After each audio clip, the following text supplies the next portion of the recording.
Yo, what up guys, I'm Sammy and welcome back to the Soul Brothers channel, and today I'm going to be reviewing the PG4 by Nike. So this is Paul George's fourth signature shoe with Nike. So this shoe is going for $110 on Nike right now, and the Gatorade colorway is going for 120 bucks. So they basically kept it the same price as last year's model, and if you guys do want to cop, I'll leave a link in the description box.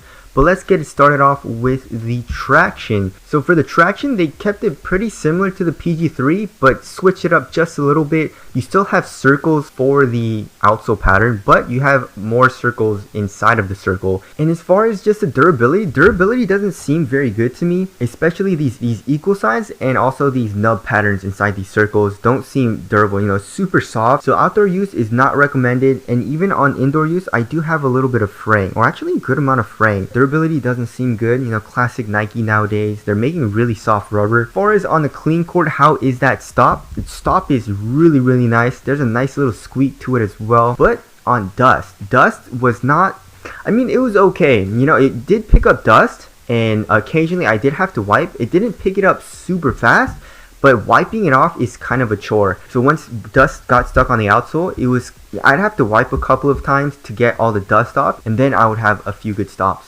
So if you're playing on a dusty court, just expect to wipe. Not a lot, but like I said, it's a pretty hard wipe. But nonetheless, it's still pretty good. I wasn't sliding out like crazy. If there was dust, it was just a little bit of a slide. You know, the stop just wasn't as good, and it was never really dangerous. And overall, the performance of the traction is really good. Just watch out for durability. I guess it does pick up a little bit of dust.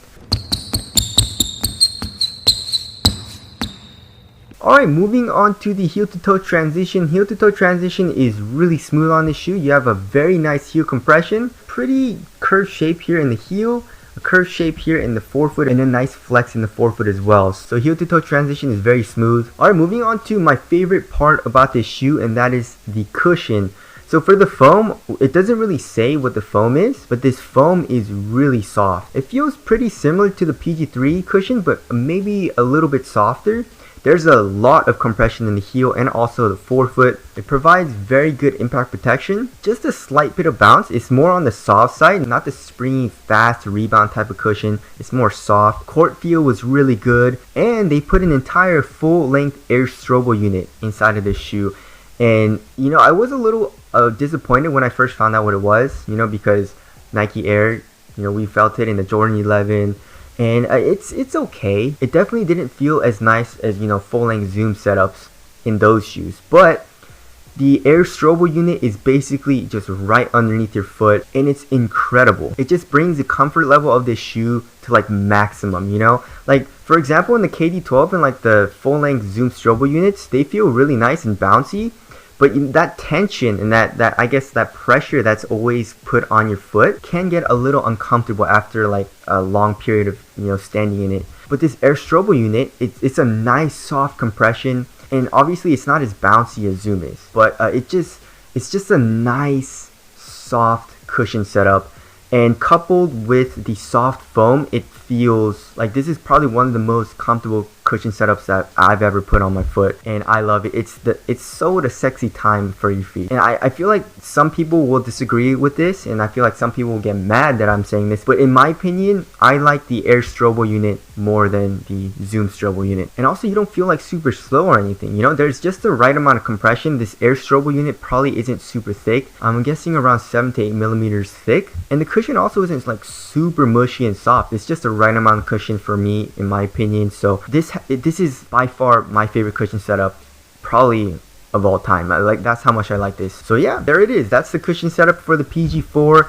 Alright, moving on to the materials. The materials is where I don't like too much. I mean, it gets the job done. I'll give it that. You have a mesh shroud over the entire shoe, and then on the medial side, you have an even more aired out mesh, and then underlaying everything, you have more of like a textile material, I would say. On foot, it feels good. You know, it's soft, it's thin, it's well ventilated, it conforms to your foot really well. So for the most part, it gets the job done, you know, just for performance. But as far as quality goes and looking at it, it looks cheap in my opinion. But you know, they kept the price the same, so you can't really complain about that. So you can either wear the shoe unzipped or zipped, and you can do either. You know, like the zipper, like it feels like you have a little bit more containment. You can feel this material on top of your foot when it's zipped up. And when it's not zipped up, you feel a little bit less contained, but you can definitely play with this unzipped, and PG was playing with this unzipped. So if PG was playing with it unzipped, then you can definitely play with it unzipped. So it's more of an aesthetic choice, and I feel like unzipped looks a little bit better in my opinion. And if you want to play with it unzipped, you have to take the laces out of this last eyelet and then tighten the shoes inside of the shroud. And if you do want to zip it up, you just tighten the laces here, which it's kind of annoying to lace up because the shroud does cover most of the laces, especially the laces toward the toe area. But once you tighten it, you zip it up and then you tighten the laces over this shroud, and then it kind of goes over the zipper, so it kind of keeps the zipper in place as well, which is kind of cool. And then here in the back, you have a good amount of padding, which feels really nice. It's pretty easy to put on because it is a one booty upper. So this tongue is attached to this material, and then you have a shroud. Alright, moving on to the fit. So I went true to size with this shoe, and it fits pretty short.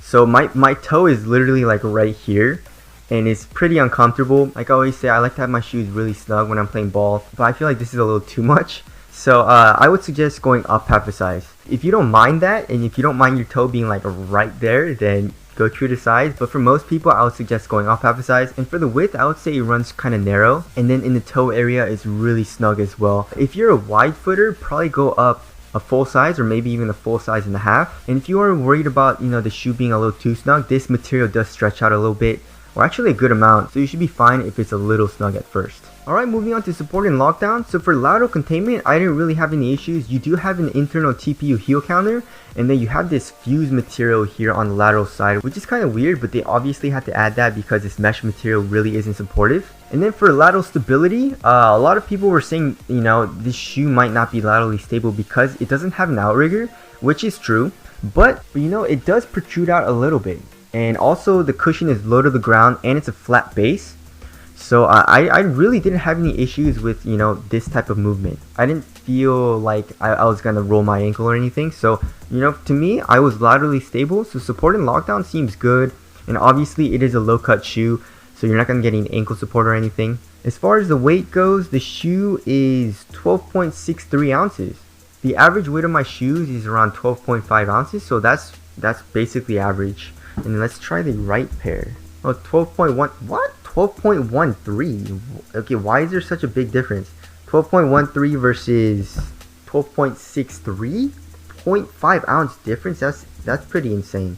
That's kind of normal. Usually we do see a difference in weight between the left and right shoe, but 0.5 ounces is a pretty big difference. I think it's usually around 0.3 to 0.4 ounces, but I guess that's just how it is. As far as weight goes, it feels pretty light on foot. The materials are very minimal, it's very light, and the cushion and outsole on the bottom of your foot, it doesn't really feel like bulky or anything. So overall it feels really light, it feels very responsive as well, and the traction is good, support is good and all that. So I felt really fast and light on my feet when I was playing with the shoe. And then moving on to ventilation was really good. It's a very, very airy mesh. Yeah, and then when you blow into it, you can kind of feel airflow. So ventilation is actually pretty good. And then moving on to step and comfort, just casually walking around in the shoe. Like I said, this has to be one of the most comfortable shoes that you can get right now just for basketball. This cushion setup is incredible. You can walk around all day in it, and the materials feel pretty comfortable on foot as well. So very good for casual use. Moving on to durability. Durability I think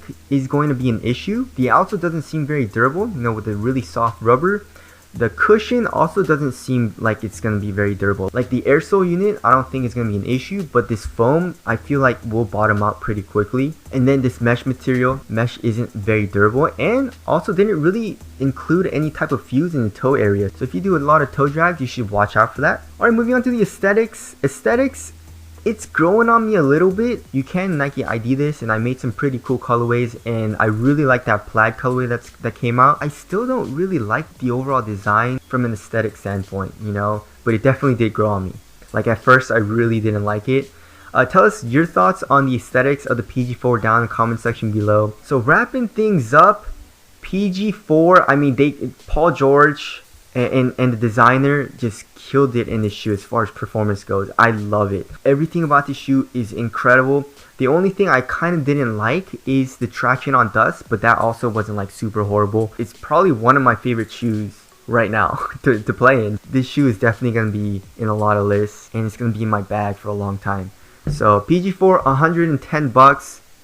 100% recommended. I love this shoe, and I feel like I could recommend it to like most people. You know, if you're a big man, if you want a comfortable shoe, it should be a pretty solid option. Like I said, support doesn't seem like it's going to be best if you're a little bit heavier, but I feel like it'll be adequate enough. And if you're just like a quick guard, this shoe is going to be really nice. So yeah, again, if you guys do want to cop, I'll leave a link in the description box. So yeah, that's my review. Thank you guys for watching, and I'll see you guys next one.